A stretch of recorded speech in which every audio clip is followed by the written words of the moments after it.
मैं केवल दो तीन बातें ही आप लोगों के सामने रखना चाहता हूँ।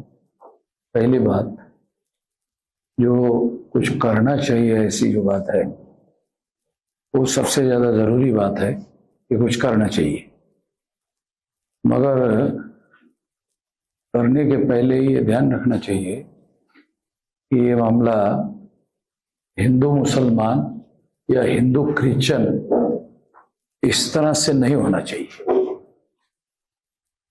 यदि आप हिंदू मुस्लिम या हिंदू क्रिश्चियन के तरीके से अगर इसका विरोध होता है तो फिर तीसरा टर्म जो है नरेंद्र मोदी का तय है, और फिर वो लोग चुनाव जीत कर आने के बजाय हम ही उनको जितवाने के लिए कोशिश कर रहे हैं, ऐसा मैं मानता हूं।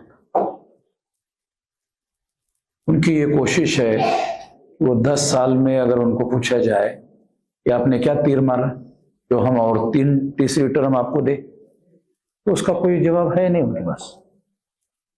अगर वो बोलेंगे हमने 370 कर लिया, ये कर लिया, वो कर लिया, तो वो कोई भारतीय प्रजा जो बहुसंख्यक लोग है उनकी मौलिक समस्या नहीं।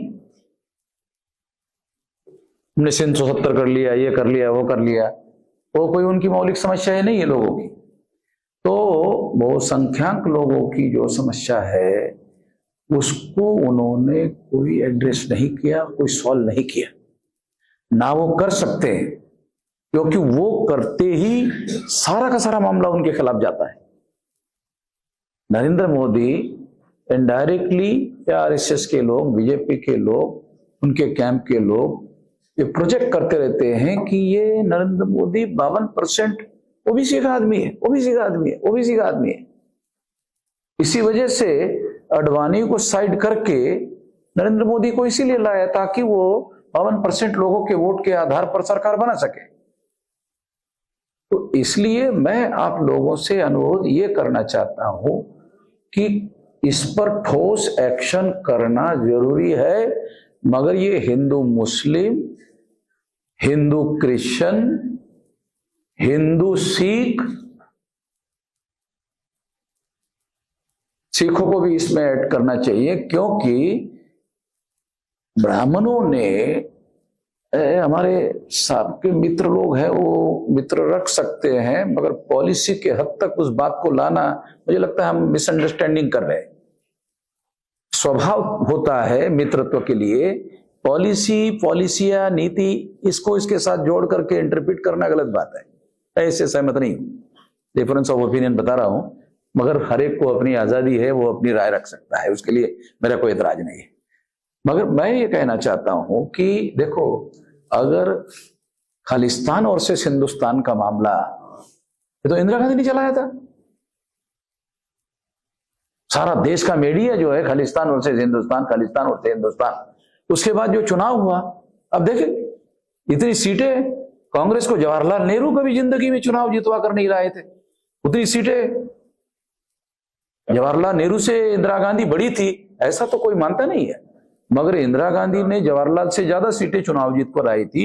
हिंदू मुसलमान, खालिस्तान वर्सेस हिंदुस्तान के। इंटरप्ट करता हूं, आपकी बात से कोई बात सहमत हूं, बिल्कुल आप सही कह रहे हैं। ये फंडा भी उन्होंने 24 में इसीलिए फेंका, हम हिंदू मुसलमान नहीं करेंगे, ये फंडा फेंका।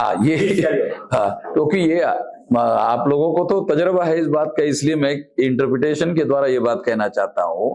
सबूत के तौर पर अगर वही बात अगर हम दोहराना चाहेंगे तो फिर हम लोग आरएसएस के एजेंडे पर काम कर रहे हैं। हमारा कोई भी आदमी यहां बैठा हुआ आरएसएस के लिए काम नहीं कर रहा है, मगर ट्रैप में फंसने का काम जरूर कर सकते हैं। राजनीतिक दावपेच, राजनीतिक रणनीति ना समझी की वजह से हम ऐसा कर सकते हैं। तो मैं ये अनुरोध करना चाहूंगा, ठोस कार्रवाई जरूर की जाए, मगर इससे हिंदू मुसलमान, हिंदू क्रिश्चियन और हिंदू सिख ना होने दिया जाए। अब ये कैसे ट्राई हो, इसके बारे में विचार करना जरूरी है। हमने 7 अगस्त को आदिवासियों के द्वारा यूनिफॉर्म सिविल कोड के विरोध में भारत बंद का ऐलान किया, तो इसी रणनीति के तहत कि ये हिंदू मुसलमान नहीं होगा। अगर आदिवासी पहल करते हैं तो आरएसएस को, भाजपा को हिंदू मुसलमान करने का मौका नहीं मिलेगा। ये आदिवासी कर रहे हैं भारत में, कम और ज्यादा हो सकता है, मगर वो तो अपनी भावना कह रहे हैं कि भाई हमारा कस्टमरी लॉ है आदिवासियों का। आप कोई भी ब्राह्मण जो है ये नहीं कह सकता कि ब्राह्मणों के कानून जो है आदिवासी को लागू है, तो लागू नहीं कर सकते, उसको कोई कानून लागू नहीं है। आदिवासियों को अपना कस्टमरी लॉ है और यूनिफॉर्म सिविल कोड से कस्टमरी लॉ खत्म होता है। सिंपल बात है, कोई सामान्य बात नहीं है, बहुत सीरियस बात है। इसलिए आदिवासी 7 अगस्त को भारत बंद कर रहे हैं और हम शेड्यूल कास्ट के लोग, शेड्यूल कास्ट की तरफ से, बैकवर्ड क्लास की तरफ से हम ऐलानिया इसका समर्थन कर रहे हैं, सक्रिय रूप से समर्थन कर रहे हैं, फिजिकली समर्थन कर रहे हैं। और हम उनको ये कह रहे हैं और आप लोगों को भी कहना चाहता हूं कि ये 7 अगस्त में SC ST OBC के लोगों को ये भारत बंद करने दिया जाए। इसमें क्रिश्चियंस, मुस्लिम, सिख, इन लोगों को इनके साथ सहानुभूति रखा जाए।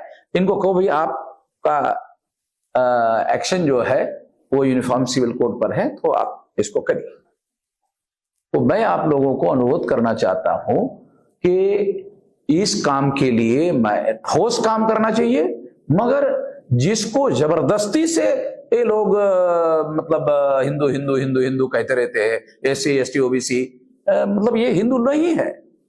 मगर जब मुस्लिम्स हिंदू मुस्लिम हिंदू मुस्लिम हिंदू मुस्लिम हिंदू मुस्लिम, तो फिर वो बन जाते हैं। तो मैं यहां भी हमारे वकील साहब जो बोल रहे थे अभी, वो बहुत सारी बातें बहुत अच्छी बोल रहे थे, मगर हिंदुस्तान हिंदुस्तान जरूर बोल रहे थे। संविधान की पहली लाइन में India that is a Bharat लिखा है, हिंदुस्तान हिंदुस्तान हिंदुस्तान हिंदुस्तान। यहां भी हिंदुस्तान हिंदुस्तान हिंदुस्तान। मुस्लिमों के लिटरेचर में हिंदुस्तान हिंदुस्तान हिंदुस्तान हिंदुस्तान। मुस्लिमों के लिटरेचर में तो मैंने कहीं भारत देखा ही नहीं है। उर्दू में कहीं पर भी भारत लिखा नहीं जाता। मैं उर्दू लिखने वाले लोगों के विरोध में ऑब्जेक्शन नहीं दे रहा हूं, मगर इससे आपको बहुत भारी नुकसान हो रहा है, आपका नुकसान हो रहा है, आपके लिए बहुत भारी नुकसान हो रहा है। इस पर आप विचार करिए। ये इनडायरेक्टली आरएसएस को और बीजेपी को हिंदू राष्ट्र बनाने में सपोर्ट कर रहा है, कोट कर रहे हैं। हाँ, सपोर्ट कर रहा है। मैं आपको अपनी बात कह रहा हूं, इससे उनको साथ सहयोग मिल रहा है। हम साथ सहयोग में नहीं है, उनके हिंदू राष्ट्र के साथ सहयोग में नहीं है, क्योंकि हिंदू राष्ट्र नहीं है। हिंदू राष्ट्र ब्राह्मणों का, देखिए, हिंदू राष्ट्र ब्राह्मणों का अंकित राष्ट्र है। ये बात जो है, हिंदू राष्ट्र का अर्थ होता है ये ब्राह्मणों का गुलाम राष्ट्र। हिंदू राष्ट्र शब्द का अर्थ होता है, क्योंकि उस हिंदू राष्ट्र में भी ब्राह्मण हिंदू नहीं रहेंगे। ये भी थोड़ा आप लोग इस पर पता नहीं कितना आप लोग समझते हो। हिंदू राष्ट्र में भी ब्राह्मण हिंदू नहीं रहेंगे। वो जनेऊ रहेगा क्या? यूनिफॉर्म सिविल कोड के बाद जनेऊ रहेगा कि नहीं रहेगा? जरा पंडित जी को पूछिए।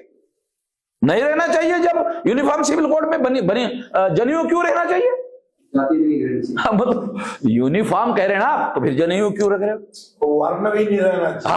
वो तो आप कह रहे, ज्यादा कह रहे, मैं तो छोटी बात कह रहा हूं। ये बाहर से आ रहा, ये धागा मार्केट से खरीद कर 2 रुपए का, ये मार्केट से आ रहा है जनेऊ। यूनिफॉर्म यूनिफॉर्म यूनिफॉर्म वो निकाला क्या? बोलते पर निकाला नहीं। वो बोलते वक्त वो तो हैदर है, कहां यूनिफॉर्म? तो ये पॉलिटिकल एजेंडा, किसी ने तो अभी कहा ये पॉलिटिकल एजेंडा है। और ये पॉलिटिकल एजेंडे में, पॉलिटिकल एजेंडे के बिहाइंड क्या है? 2024 का चुनाव आरएसएस भाजपा जीतने वाली है, ऐसा उनको नहीं लग रहा है।